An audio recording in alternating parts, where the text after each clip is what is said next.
Welcome to the In the Money Players podcast. This is the Friday, February 17th edition. Nick Tammaro here. I am not PTF. I'm deputizing for PTF, who is healing up from a little wounds that he incurred. We'll have him talk more about it on air, but his face is not, of course, the charming, bright version of it that you're used to seeing. So instead, you're getting mine for the next 40 minutes or so. And we've got a good show coming up. We're going to touch on the couple of stakes races at Louisiana, at Fairgrounds as part of the Risen Star card, the Road to the Derby at Fairgrounds includes that Risen Star in a 13 race program. Also going to talk a little bit about Santa Anita and a little Japan racing action a little bit later. First up, joining me, Dean Keppler. Dean has done a lot of work for us of late at inthemoneypodcast.com covering Santa Anita. Dean, how you doing?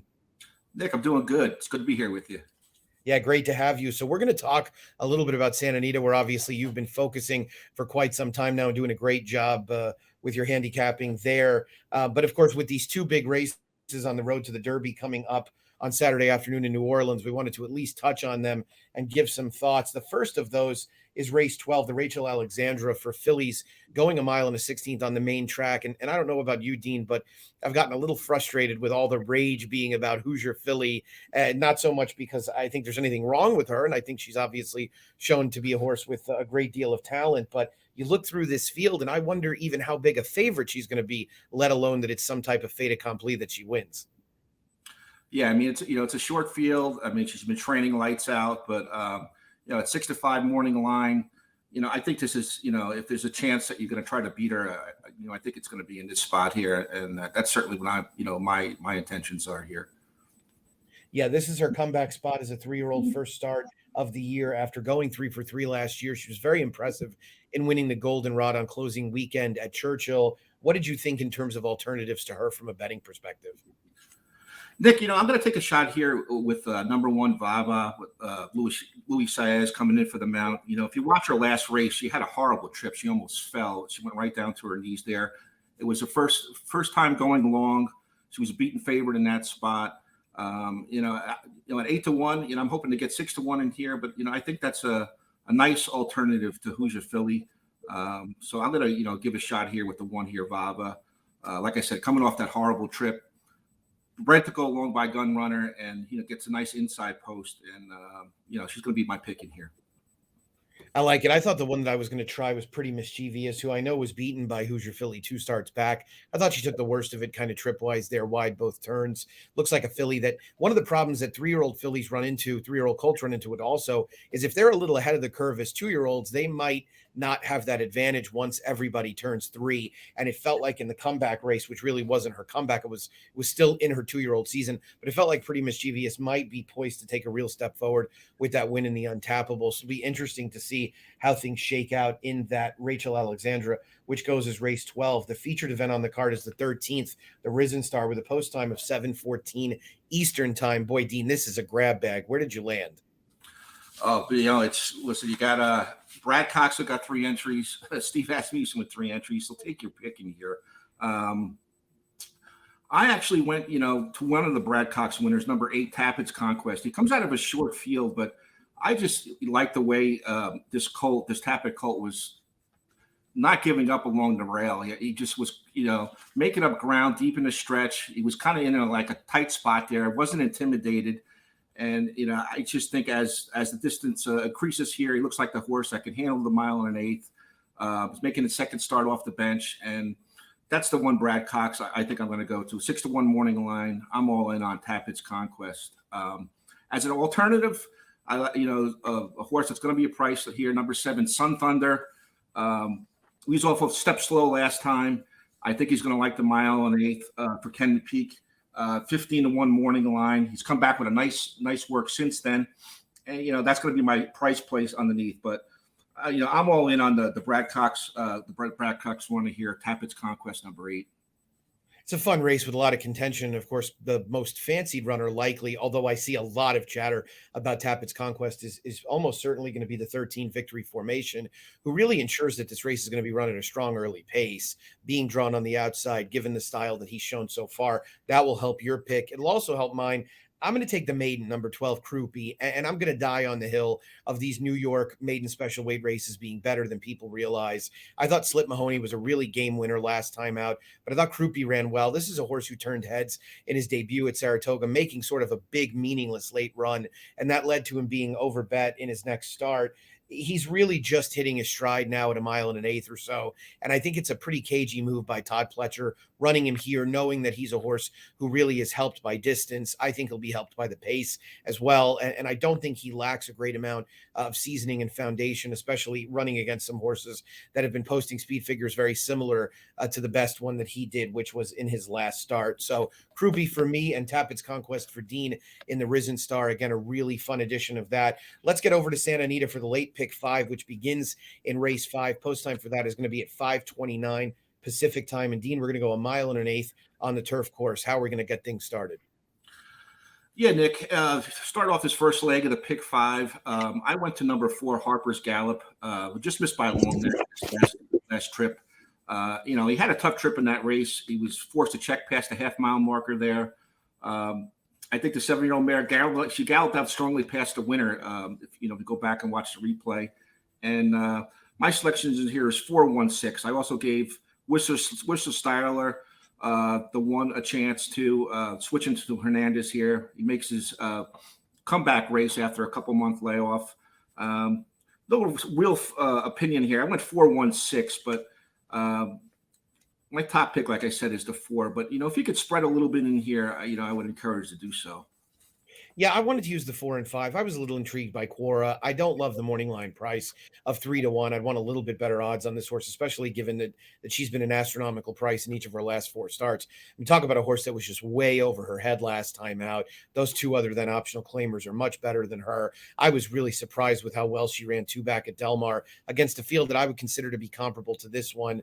And last time out, she took the worst of it trip-wise, wide around the first turn, ended up getting shuffled out around the turn, and really her race was over at that point. That was kind of as the baton was being passed to some of the back markers. TikTok Famous tried to wire the field, but set a strong pace in doing so. This just felt like a class play to me with Quora, but I thought, like you, that Harper's Gallop was very much the horse to beat. I think I'd be comfortable getting things started with those 2. Let's go on to leg number 2, which is race number 6. This is for $20,000 maiden claimers at 5.5 furlongs on the main track. We've got a big field here, Dean. I'll start by saying I thought the 7 10th Street Don was very interesting, dropping in class for Vladimir Serin. He faced a considerably tougher field last time out, adds blinkers after a very slow start from the gate. This is a horse that has had gait problems in almost every single start, and I'm wondering if maybe putting the blinkers back on could help. He had gait issues when he wore blinkers before, so I'm not altogether confident, but I do think he did some running last time out in a race that really was ruined for him at the start, and then he got no pace set up whatsoever. Another long shot who I wanted to include that I think really does have a look in here is the 9 Mastermind. He might be a better turf horse, all things considered, but it's very hard to judge his dirt races based on the fact that they came against considerably tougher competition. He's now a new gelding for Lorenzo Ruiz with Edwin Maldonado getting on. I'm kind of a sucker for cutbacks anyway, and I think he's a horse who's more suited to sprinting, but contention goes deep in here. I would definitely use the 8. We're going to have a good time as well in a pretty tough second leg of this sequence. Where are you going? Yeah, Nick. I mean, these bottom level 20,000 maiden claimers are tough, and depending on your pick 5 budget, it's always best to spread in here because you get these horses that jump up and win that you may not have on smaller tickets. I'm actually with you. I'm definitely going to use the 7 on my ticket, 10th Street Don with the addition of blinkers. I think he's probably going to be decent price in here. You also mentioned the 8. Who finished a decent second when dropped down to this level on his last start back in the end of December. If you're a buyer speed figure guy, you earned the field's best last out buyer, with this something to be said for in this race. And I think a similar try would make this gelding pretty tough in this spot this afternoon. I also included number 1, Honeymoon Suite. He goes turf to dirt, makes a second start off the bench, dropping in class for Mullins, who's having an excellent meet. And, like I said, I think this is a spread deep race here if you can afford to do so. So it's 8-1-5. About it. I'm sorry, 8-1-5. in leg number 2. Let's go on to race number 7. We head back to the turf course, a mile this time around. Rail is at 20 feet for Saturday's racing. These are 62.5 down to 50 maiden claimers. We got a number of class droppers in here, Dean. Where did you land when all was said and done? Nick, this race, I'm going to take a stand here as my single in, the late pick 5, and that's going to be with the 5-2 choice, Cheekiest. Adds Lasix today, goes first off the claim for trainer Mike Whippy. Doing a little trainer stats here. They're 5 for 9, 56% with a lofty 6.13 ROI. The past 2 years were first off the claim runners on grass. So Cheekiest is going to be my single in here. I think it was, she was a much improved third when stretched out last time. And I'm actually all in on her for the multi exotics. She's going to be my single, but turn it to backups, perhaps 6-1-2, nothing entirely creative underneath. Yeah, I thought the horses that you wanted to use were, for me, were Fayette Fox and Cheekiest, the 1 and 6. You mentioned picking at 6-1-2. I'm not exactly sure what went on throughout Fayette Fox's debut, but she just never traveled all that comfortably after they crossed the dirt. So once they got to the dirt, she got a little wonky. She bobbled. And I mean, one thing I've noticed is that there are a lot of trouble lines in Southern California racing that really aren't as significant as they might look. But this was a situation where, I don't know if she took a bad step on the turn. It just didn't feel like she traveled well after she bobbled. I don't know if maybe it was a little bit equipment related or what, but Doug O'Neill stretching her out. I think she'll benefit from having the experience, and I could see her running better. I agree with you completely. And I've always liked Mike Pipey off the claim as far as Cheekiest goes. So 1 and 6 for me in race number 7. We go to the 8th, which is at 7 furlongs on the main track, and an interesting group coming together here of some horses that each, a couple of whom had a dance on the Oaks Trail last year. And that includes Ain't Easy and Adair Manor, both of whom did run in some graded stakes races early in their 3-year-old season. I thought ultimately when push came to shove, it was going to be one of those two. I guess I slightly favor Ain't Easy. I know Teddy's Barino has run races that are good enough to win. I'm just a little skeptical of whether she's going to be ready off that short layoff. It is a drop in class, considerably coming out of a grade 3 event. But I thought Ain't Easy was interesting coming out of the La Brea, where she set the pace. That was obviously a race run at a relatively solid early clip. Fun to Dream and Kirsten Bosch have both come back to win graded stake races since then. So something to be said about that. I'll pick Ain't Easy. I'll end up using Adair Manor as an A as well. And I'll probably have Teddy's Barino prominently as a backup. Yeah, Nick, I'm kind of in agreement with the same 3 horses here. I think anybody outside of those would certainly be a surprise. Adair Manor comes off a 5-month layoff for Baffert, dropping out of a blink 1, takes the blinkers off today, cuts back to 7 furlongs. I'm not sure 7 furlongs is her preferred distance, but I think on the comeback here, she's training well, gets Hernandez, coming out of some top graded stake races. I think she's a must use in here. And then, the 2 from Mark Clackbarn, Teddy's Barino and Ain't Easy. Ain't Easy with Phil D'Amato are certainly ones you have to use in here. But like I said, outside of those 3, I would be tough to use anybody else. Agreed. That is a look at race 8. Let's go to the nightcap, the Wishing Well, down the hill at about 6.5 furlongs. Brings together a number of horses that we saw slug it out in the Las Ciénegas back on January 2nd. I had a problem that day figuring out who was going to go to the lead. I have a problem figuring out who's going to go to the lead in this race, Dean. Who do you think we can close out the sequence with here? Nick, I think, I think Bay Storm to 4, I think is going to get the lead in this spot. She cuts back to a sprint today off 2 recent in the money finishes, grade 3 competition. And she just looks like the type to me that's going to relish the downhill course. She makes the 3rd start off the bench, drops in class, and I think she's a solid choice in the nightcap here. Alternatives, I don't have anything fancy. I like Big Summer 2nd. Perhaps a little bit of a price would be Stella Noor on the rail. She comes off a nice win in a more recent start, returning off a 3-month layoff. This mare was runner-up in this event last year. And I think she should be have a nice ground-saving trip there and be making up some ground late. So for me in the nightcap, it's a 4-6-1. Hopefully, Bay Storm gets the front. I think it should be able to in this spot here, and perhaps go wire to wire. Yeah, I'm gonna be as belligerent as possible and take Eddie's New Dream again. I picked Eddie's New Dream last time. I lost the Coast to Coast pick 5 that day because I singled her, and she really had no excuse when second to Big Summer. I just think that this might be a situation where Mario can get her a little bit more engaged early. That's my hope. She lost a little ground coming down the hill last time out, and that was enough to keep her from being able to run down Big Summer, who admittedly ran a vastly improved race. And that first 3 weeks or so of the Santa Anita meet, Carla Gaines's barn was going very, very well. Not that she's tapered off quite a bit since then, but I do think that Eddie's New Dream is in a good enough spot. She's been at her best when she's gotten closer to the pace as well, just as she did when she won that Calbred race last fall here at Santa Anita. I bet Countess Rosina last time out. I thought she was just a really interesting horse coming off that win at Del Mar, where she just barreled past them on the inside into a relatively moderate pace, all things considered. She was disappointing last time out. I don't think I can go back there and try and make things right. I agree with you on Bay Storm being very dangerous from a pace perspective. Jonathan Thomas, who otherwise has great stats, has these bizarrely terrible numbers cutting horses back in distance, but I do think that this is a situation where doing so might actually really be beneficial to her. So I'm going to give her a pass in terms of that and hope that she's forwardly placed under Kazushi Kimura. That's a look at the Wishing Well. Anything else to add there or anywhere else, Dean? No, I don't think so. I guess going back to the the fairgrounds, I just want to make a mention of the Lasix factor again, which is just brings more of a puzzle into that race with a bunch of competitive developing 3-year-olds. So it really is a mad scramble in there, and I would advise our listeners to take a price. If you like somebody in the price in there, why not? That's the truth, especially in a Risen Star with 14 horses in it. There are plenty of options, no question about it. Dean, thanks so much. It's been fun. We'll definitely have to do it again. Sounds good, Dick. Good luck this weekend.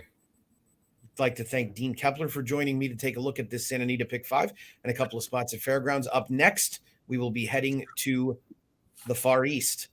Next up on the Friday Players podcast, we have Klaus Ebner here to kick off our JRA coverage for 2023. This has been a lot of fun over the years on the network, and we're looking forward to a lot of great racing throughout the year. Klaus, welcome in. Great to see you again. Hey, Nick, how's it going? Going great. And, this is a big weekend, obviously, to get things going. Tell us a little bit about what we have to look forward to, all of us here on the In the Money Media Network. Yeah, so it's the first day back for the JRA races, at least for us here in North America. It is the running of the Grade 1 February Stakes. And this is an interesting one because usually, we don't have much to speak about on the undercard for the JRA racing, but this is one day where we do. We actually have the highest in stake, which is actually one of the Derby prep races in Japan. So the road to the Derby through the Japan side. So it's always interesting. So we always kind of see, hey, who can we possibly see down the road for horses that are racing out of Japan, maybe there in the first Saturday of May.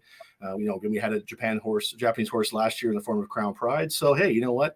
Could also possibly be a form reference later on down the road in terms of saying, oh, hey, you know what? I saw the horse race in Japan and, maybe a shot, maybe not a shot, but again, we'll see. So again, we have that on the undercard, which is interesting. Always interesting with the 3-year-olds on dirt. But really the story for us has been, at least here in Canada, waving that Canadian flag right now for Woodbine, is the fact that Cheryl Spite will be running in the February Stakes, which is the big Grade 1 event, a mile on the dirt at Tokyo. So looking forward to see what he can do this year. It isn't I'm not going to say horrible field, but it's not the most talented field of horses that he's going to face off against. So, if the Cheryl Spite that has the turf form shows up, he may have a shot against some of these horses in Japan. Now, this mile is it's obviously on dirt at Tokyo. And what is the configuration like? Yeah, so it's going to be a one-turn. It's a one-turn mile of the distance. So that's why, and it's also left-handed. So it really shouldn't be. Exactly, yeah. So, the only, I guess, concern that Cheryl Spite may have is just obviously the ship, which is, shipping from Canada all the way over to Japan and what that's taken out of the horse. But, everything on face value so far appears fine. The horse looks to be okay, has trained well so far, and it's been all green lights. So I guess the big question again is just if the horse can actually handle the, it is a different surface there in Japan, Nick. So it's more of a sandy surface as opposed to what we'll see here in North America with that traditional dirt surface. But for the most part, we've seen horses from North America go over to Japan and win before. So I'm not putting it past Cheryl Spite to put a very good effort in here.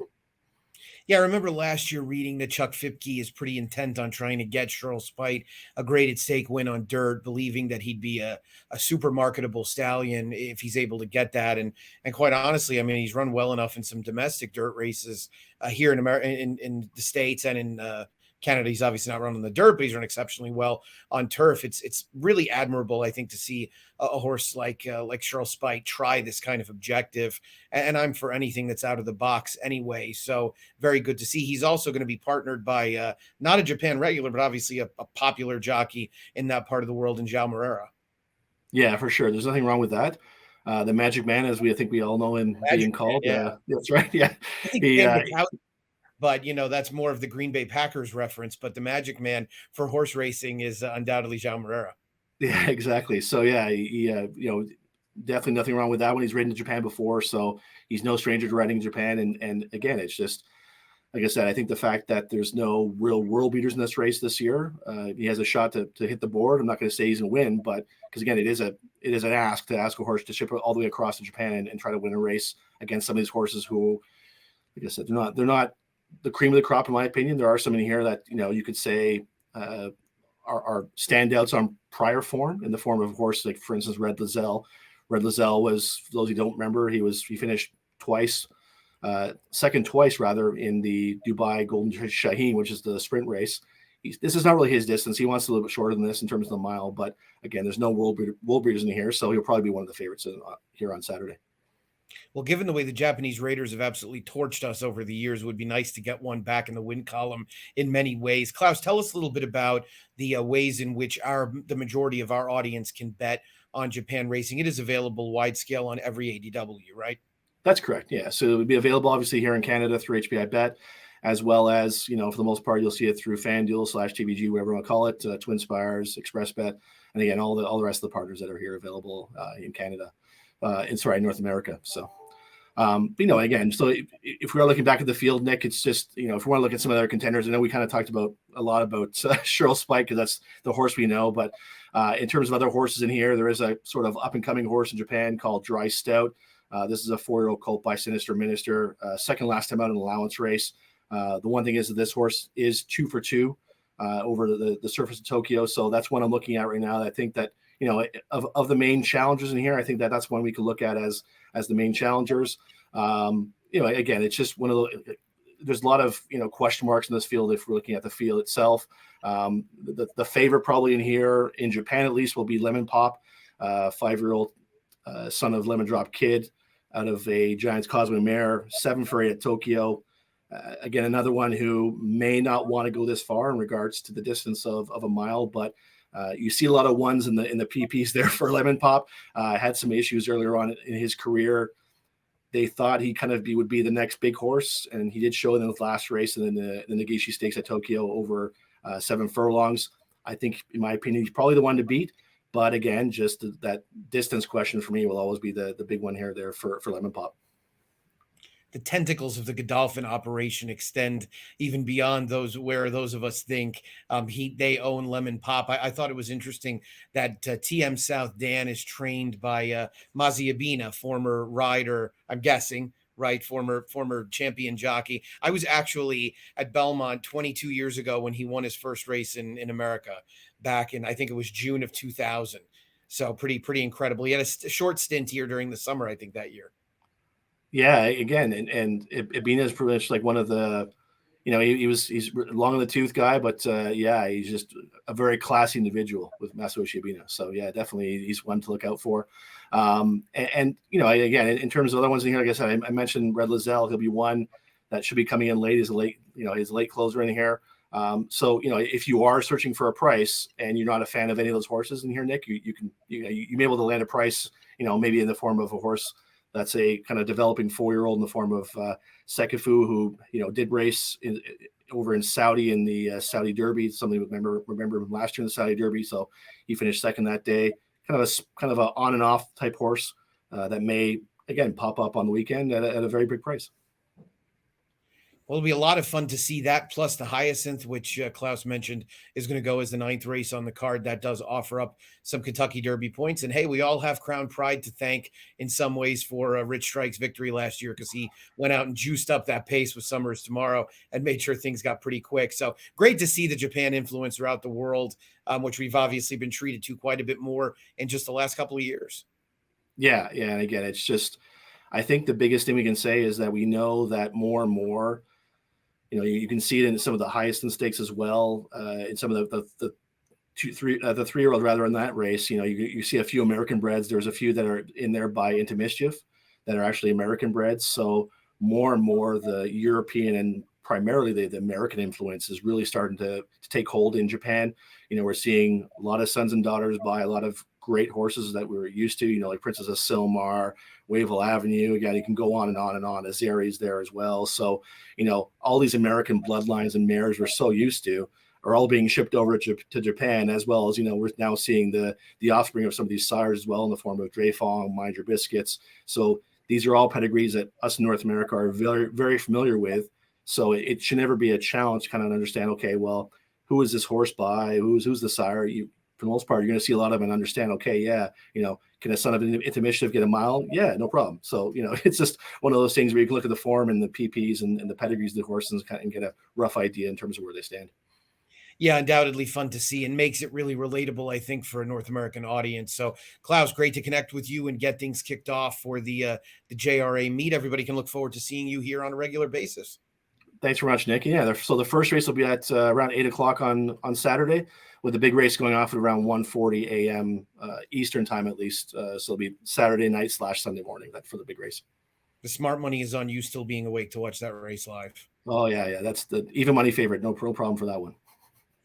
That's not a bet that we're willing to take. Klaus Ebner, thank you so much. We really appreciate it. And again, thanks to our friends at the Japan Racing Association and Woodbine through HPI. Very much looking forward to another successful year here in 2023. Thanks, Nick. Take care.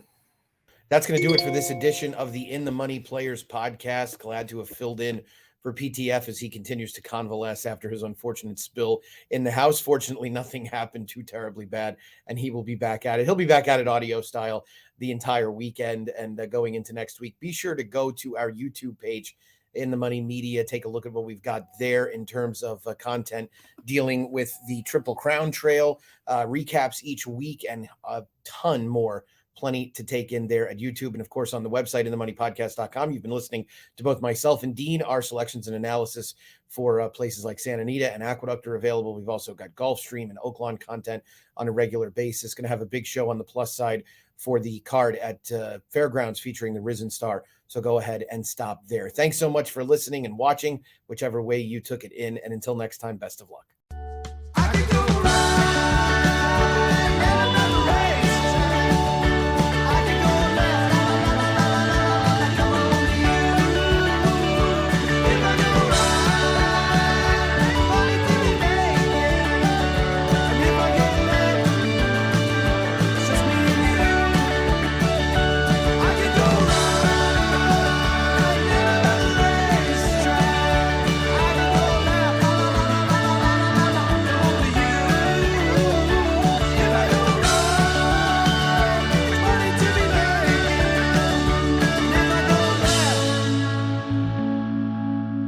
Just me.